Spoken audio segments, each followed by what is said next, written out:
Here are the 3 tips we're gonna go over. There you go! No need to look for a comment giving you TLDW or scrubbing through the video, but just know there are no shortcuts for any kind of growth. Let's start with the first tip. Mindset is the second most important thing when approaching a challenge or change. The first thing is taking action, but don't overthink it to the point where it leaves us paralyzed. Here's a brief background. To test a mindset, I took up a fitness journey. It started about a year and a half ago. That was when I started. This is how I am now. I'm about the same body weight, around 145. It was tough, but I reminded myself that I will be able to stick to this. I will aim to eat at least 160 grams of protein daily, exercise 3 times a week while maintaining a caloric deficit. I would be willing to only eat chicken breast and broccoli if the results were what I expected. I still keep up this routine now. Asking ourselves hypotheticals isn't the best approach because it's easier to say no when there's no perceived risk for failure. We need to put ourselves in a position where we hold ourselves accountable for our actions. Like me creating this video. Tell ourselves, I will, I can, I am, instead of asking, I don't believe in the phrase, if I can do it, so can they, or if they can do it, so can I. Because everyone is different. Everyone has their own strengths, their own weaknesses, their own interests, their own anime waifu or husbando. I ain't judging, and so should everyone else. Everyone just has different circumstances. But if you see any of those I grew from to in amount of time videos or anything similar, just know that clicking that video always helps them. Rarely does it effectively help us. Like we said, there are no shortcuts when it comes to growth. We have to be willing to put in the work. The best thing we can do is try to explore what we enjoy as we put in the work so that we can bring those qualities over to the next thing and so on and so on. Trying to learn is only a learning experience when we give it our all. That's never failure because experiences are necessary to form different approaches to challenges or change. We'll never know what truly works and what doesn't if we give up right away, or if we don't put in as much effort we normally would with other things. Because if not, what's the point? On the other hand, the worst thing we can do is give up without even trying. That's failure because we've experienced nothing to learn from and we've begun to ruminate in self-depreciative thoughts. We lost the battle before we could even fight. Now we'll lose the bigger aspect if we keep this up. The war. We give up before we try in order to protect this image that we think we have of ourselves, but in reality it's not objectively true because we haven't achieved it. Because that's the purpose of this journey.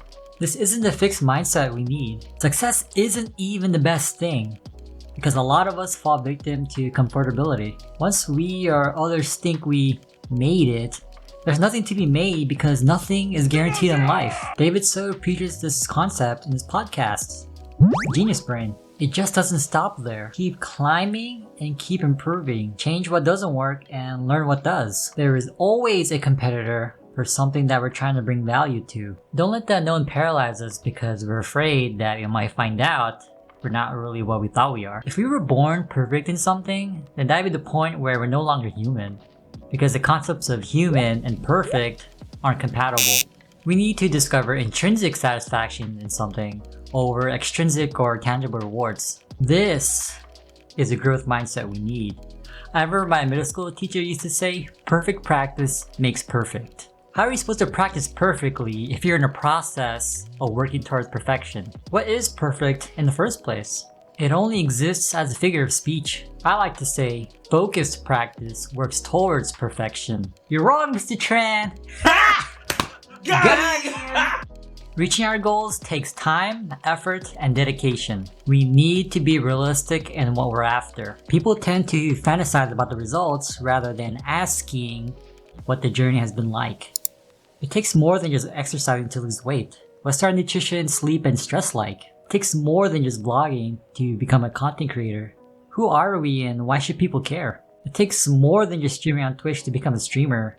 How can people find us amongst thousands of others? Break down the general goals into smaller pieces and then work towards each one. Now I apply this mindset to anything interesting, and this involves growing on YouTube. If this video doesn't do as well as I think it would, well, that means it's back to the drawing board. This is a new YouTube channel, and the one subscriber that I know of is my best friend. The other is someone who stuck around my Twitch channel since the beginning, And the last person I barely found out in one of my Stardew Valley streams.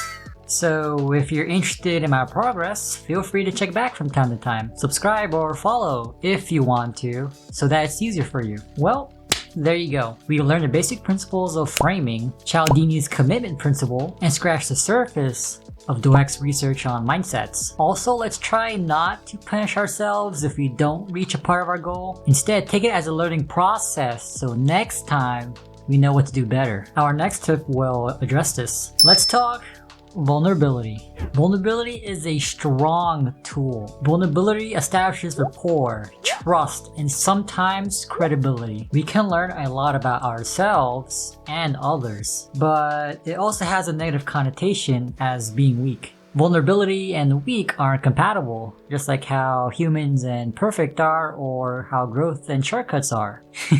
The people who dipped in the first 5 seconds of this video probably aren't going to make it, I'll tell you that. Let me demonstrate. Going back to how I started my fitness journey, before that, I was in my darkest time. I barely graduated high school because I missed so many classes. Waking up each morning was just hard. I had little family support during those times, and the thought of going to college scared me because I couldn't afford it. I also had a hard time fitting in with others because I felt like I matured way too fast. I believe mindset is crucial because I knew that this mood was holding me back. I realized that this wasn't the lifestyle I wanted to keep living in. Something doctors would always say is exercise. I wasn't consistent at the start, but just recently, a year and a half ago, getting into this consciousness to start exercising was hard. In fact, change is hard when you have to start from the bottom up. But once you get rolling, just like it's hard to start, it's also hard to stop. I love the feeling of exercising now and keeping up with my nutrition goals. I don't ever want to fall back into that abyss. Looking back now, being vulnerable helped me understand my weaknesses. I assumed something wouldn't work before even trying it. I was being stubborn for not even considering advice, and I acted as if I knew better when in reality, I knew absolutely nothing. I suck at talking to an imaginary audience. That's why there's so many cuts in this video. We're not weak for being vulnerable. Vulnerability grants us the opportunity to be aware of changes that we might need to make in order to grow and improve ourselves. We just need to take it. Awareness is a key element in addition to our mindset. I'm not saying we should tell everyone our life story. Everyone has their own story to tell. But practice introspection or talk to those that we trust about what's going on. Or even listen to other people's experiences and what they've tried or what they've done. Devin Nash makes content analyzing streamers and the streaming industry. I replace music with podcasts because learning about other people's experiences and new things helped me retain an open mind. Here's one that I'm loving right now. Be comfortable with making mistakes, sharing those mistakes, and listening to other people's mistakes. We'll most likely learn and grow more if we do. Swallow the pride and set aside the ego or shame. Observe what we're lacking, what we're weak at, and be honest why we're not achieving the progress we want to achieve. Lying to ourselves, just like how I did back then, won't get us anywhere but a false sense of security. The sooner that's realized, the sooner we realize that growth and improvement is addicting. If we're not getting the results that we're striving to get, take a step back to see the bigger picture. And something that helps us in doing that is the last tip, adapting to analytics and data. A number by itself holds less weight than when grouped, labeled, and categorized. A collection of relevant numbers allows us to spot trends. YouTube, Twitch, and whatever else we can record data in provides analytics for us for a reason. They tell us what works, what doesn't work as well, or what doesn't work at all in our faces. Avoid sticking to something because we think we're making progress by just doing. For example, I was posting weekly YouTube videos every Wednesday at 6:30 p.m. throughout February of what I thought was interesting, directly from my Twitch VODs with light editing. I was playing games after class to de-stress, and I thought they were pretty entertaining. But after a month, I wasn't getting substantial change. I believe that I was working hard, but not working smart. Maybe a month is too short of a sample size. But if I'm approaching YouTube like this consistently, you bet there are thousands of others trying similar things. And if I had to take an educated guess, a majority is in my position, making little progress. There's nothing wrong if you want to share the moments you capture on camera or on stream, or make content for something that we love. We just can't say that we're doing it for fun as we subconsciously look at numbers. We need a strategy to expose our content or make it relatable outside its niche or find patterns in our data. And analyzing analytics helps us in this endeavor and our goals. Why only work hard or only work smart when we could work both hard and smart? We need both factors, otherwise one is a fool and the other is lazy, respectively. That means we need to be lazy fools. Wait, that didn't come out.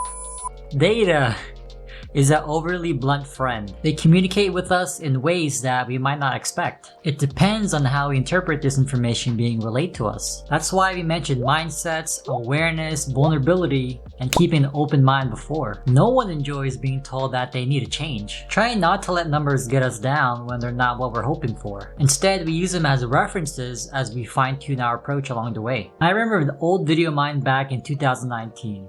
I used to actively play a game called MapleStory. I recorded myself using an item 1,000 times and added in some Easter eggs and transitions. With how new that channel was, getting that much outreach by YouTube was substantial. Here's why, after taking a second look. The title sparks interest because the viewer wants to know what happens after 1,000 things are used. The thumbnail supports the title and shows what the video is going to be while maintaining curiosity. Viewers engaged in the video most likely because of the time invested to editing the counter and small details to keep things interesting. That tells us that we need to have an almost clickbait title that fulfills its purpose, make a thumbnail that conveys some sort of emotion to a potential viewer, and create ways to retain the viewer's attention. People form first impressions within 1/10 of a second, and the average attention span now is about 8 seconds. It used to be 12 seconds a couple years ago. That means with each passing year, consumers are getting more and more stupid. The first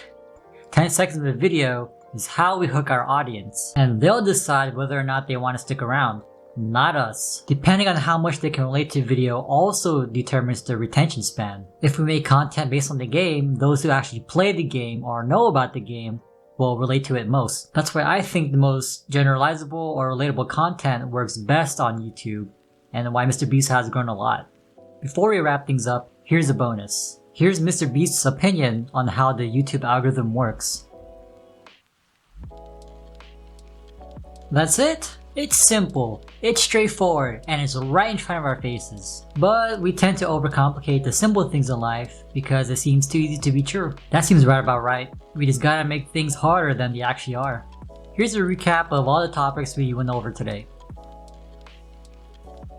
I say we and us a lot because I also have my own journey. We're in this together, you and I. The question is, will you and I both take everything we've learned and put it into practice?